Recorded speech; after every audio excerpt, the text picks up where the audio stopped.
Have you ever thought to yourself, or maybe you said to yourself, I have no faith in humanity?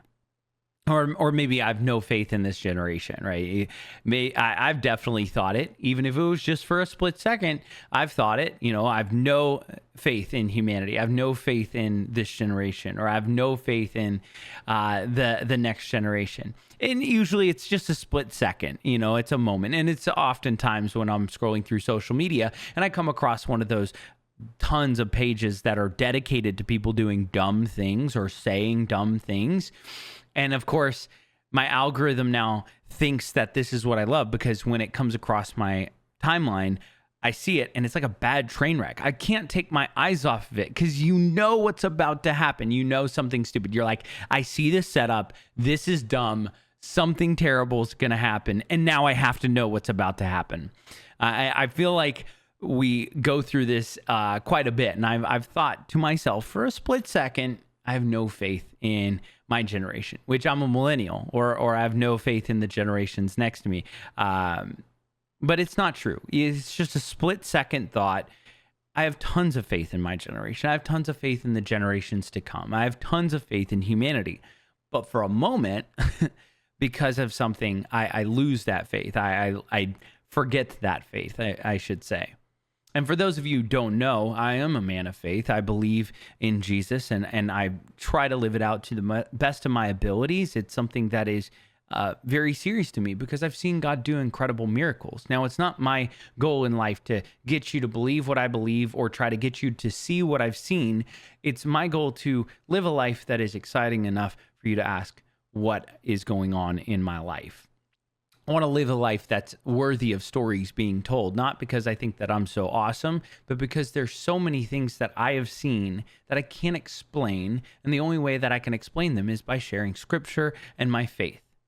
Now, a lot of times when I bring up the word faith, it takes all the air out of the room and everybody shuts it off and turns off the podcast. In fact, some of you may have already clicked off of the podcast or have been like, I'm going to give them 30 more seconds. So stick with me. I hope you will, because it's my goal to help you understand just faith as a whole. And if you are like me, who has dreams and desires, and you want a career and you have passions and you want to reach goals in your future, that requires faith.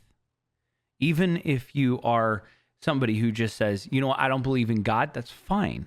I understand that. But I bet you believe in yourself. And the problem with faith is that it's not something that you can just subscribe to and you have it forever, right? Whether it's religious or personal. And yes, believing in yourself counts as faith. Faith requires trust and action. You can't wish yourself into a new life. You have to put trust in a dream or a vision. And then you have to put action behind that dream or vision to actually make it happen. And a lot of people, when they think of faith, they think of some ethereal, random thing that's happening in the universe. They have more faith in the universe than they actually do in themselves. Otherwise, they would actually get up off the couch and they'd go do something about their life. But they have more faith in rocks or the things, and I get it, I understand it. But they truly, one of the things that I struggle with is my faith, I struggle with the idea that I have to put my trust in something that I don't exactly know how to describe. And then I have to put action behind it. So I kind of wanted to break it down to you in this way, is if you're like me and you want to go to the gym and you want to work out, or if you have an idea of a specific body type that you want, or maybe you have a specific dream career that you want to pursue, or maybe you just have a specific goal in mind for this semester. I want to be able to ask 5 girls out this semester. I want to pursue a new career or a new job in the next year. For 2025, it's right around the corner. We are less than 2 months away from 2025. Think about that. There's a problem with how we kind of think about life in our own selves, is we'll be so focused on what we want, but then we won't actually put trust in our plans. A lot of times, and I just talked to somebody this week about it, they had a plan to do something about the situation they're in. And I don't know if they're actually going to do that plan. It's a good plan. They came up with a really great plan, but it takes sacrifice, and they have to trust their plan, and then they have to put action behind their plan. And it can't be an action where they just do it once. It has to be daily. It has to be weekly. It has to be thinking about it all the time and putting practice behind it. Otherwise, they're not actually going to believe that they can achieve it, even though I know they can. I have faith that they can. But faith is something that's interesting because we rarely will see faith as a positive. We see it as like this secondary thing. Oh, I have faith that he's going to kick a field goal. I have faith that he's going to come through for me. But the reality is that faith is just wrapped up in the consistency of that person. I have faith in the sun rising tomorrow because for every single day of my life, it's risen. So whether it's cloudy or sunny, I know that the sun is going to be there. I have faith in it. And that's how we build faith, is we do stuff consistently over and over. And I think that a lot of us, we've been so inconsistent in our lives that we struggle with the idea of believing that we can do something, believing that we can achieve something, believing that we can change something about us. And this week, I've been reading through the Gospel of Mark, and there's a beautiful story where Jesus heals a blind man. And I really think that this kind of culminates the idea of how we view faith, right? And so in Mark 8:22 through 25, I'm just going to read this for you. Mark 8:22 through 25. This is a story where Jesus heals a blind man. It says, they came to Bethsaida, and some people brought a blind man and begged Jesus to touch him. He took the blind man by the hand and led him outside the village. When he had spit on the man's eyes and put his hands on him, Jesus asked, "Do you see anything?" He looked up and said, "I see people. They look like trees walking around." Once more, Jesus put his hands on the man's eyes. Then his eyes were opened and his sight was restored, and he saw everything clearly. What's fascinating about this passage is that it's not just the faith of this man. It says some people brought a blind man and begged Jesus to heal him. Please touch him. We have faith that what you've done, because Jesus was walking around and healing all these people. So some people's faith, they had faith. This blind man may not have even had faith that Jesus could do it, because it says that some people brought this blind man to Jesus. And they may have led him and he may have been a part of it. But this is where the faith becomes the man's and not just the people around him. Think about it. Jesus takes him outside the village and he spit on this man's eyes. Think about it. Just spit on this man's eyes and put his hands on him. And Jesus asked, "Do you see anything?" And when the man looked, he looked up and said, "I see people. They look like trees walking around."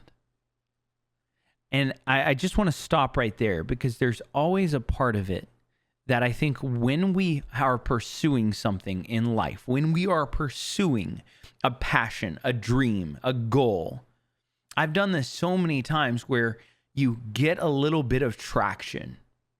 Maybe you start losing some pounds. Maybe you've lost a little bit of weight. Maybe you've gotten a little bit better with your sleep schedule. Maybe you've gotten a little healthier with your eating habits or drinking water or whatever your goal might be. Maybe you've gotten a little bit better grades this semester. As soon as we start experiencing a little bit of that, what I've noticed is that sometimes we get a little bit self-centered and we're like, okay, we're better than before, so now I can go back to doing the other stuff. Or I'm good. I'm good right here. We self-check. We give ourselves a pat on the back and we say, hey, we've made it. Look how far we've made it. Look how far we've come. This is as far, I'm good here. But this is where the man, his faith becomes his own, because he's honest with him. He's honest with Jesus, and he says, I see people, but they look like trees walking around. It's all blurry.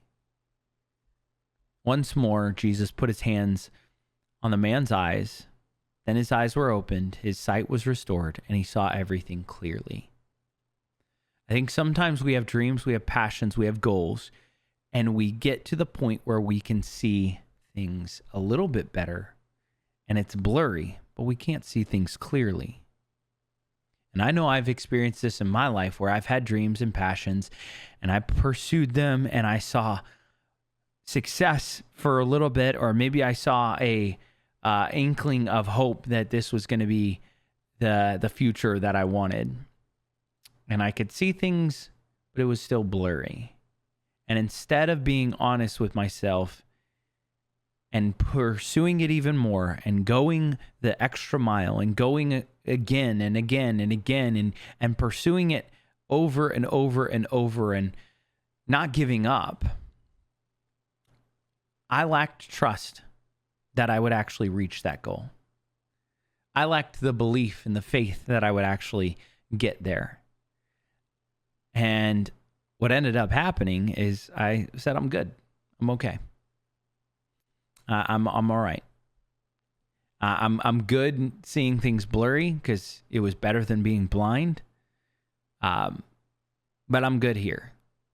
I don't actually think I'll ever be able to see clearly when it comes to this relationship or this job or this specific part of my life. I wonder how many times Jesus has asked me, do you see anything? And instead of being honest about it, I've lacked trust that Jesus can actually heal me or help me in that moment.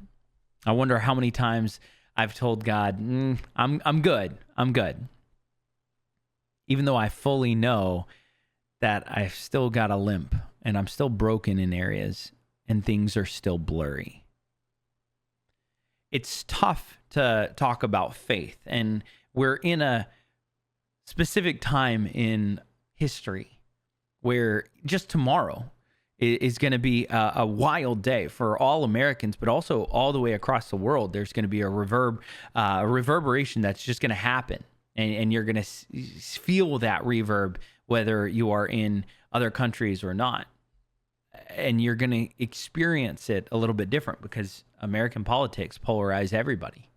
And tomorrow we're going to find out who is going to be the next president of the United States. And it's not my goal to try to figure out and explain to get you or to convince you or to sell you on Christianity. It's not my purpose in life. It's my goal to be honest, upfront, hopeful, and have faith. Faith that tomorrow is going to have another sunrise just like normal. We're going to go to work. We're going to love each other just like normal. We're going to have opportunities to show kindness. We're going to have opportunities to hug each other and remind each other that the most beautiful thing about this country is that we can actually do something about it. And we have faith to do something about it. We have faith that tomorrow will be better than today. So whatever happens, I hope that you'll have a little bit of faith in not just yourself, but in others. That it's going to be okay. And even if it's not, we're going to do this together. I really appreciate each and every one of you for listening. That's going to do it for this conversation. For all of you, I hope you have a wonderful rest of your week. Remember to give grace, show love, and as always, stay stellar. Peace.